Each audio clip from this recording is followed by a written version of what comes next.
Okay, so let's see how to undervolt your CPU on an MSI Z series motherboard. This is the Z170A Pro, but the approach should be similar to later models as well. So when you enter the BIOS menu, initially you start in simple mode. What you need to do is you need to press the F7 key and it will take you to the expert mode.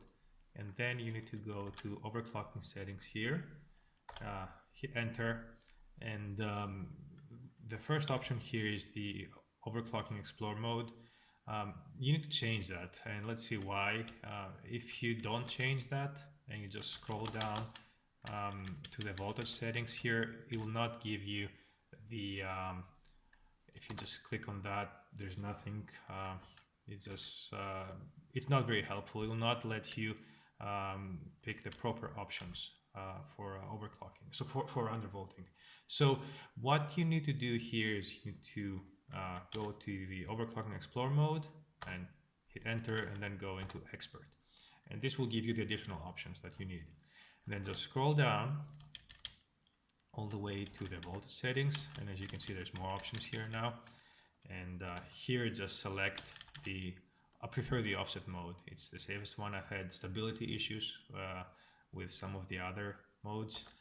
And you need to select if you want to undervolt or overvolt.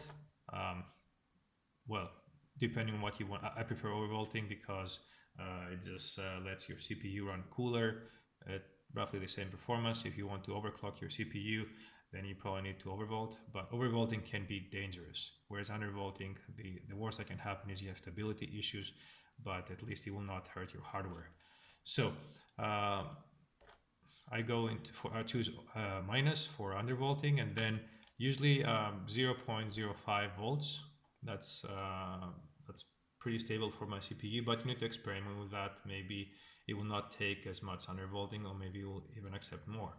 So once all of this is done, you just need to press F10, and well, these were already my settings anyway, but you need to press F10 to save the configuration and exit, and then try to see the stability, see how well your system runs, and if it runs well under a number of tasks, then you're pretty much set. Otherwise, you need to experiment with other values.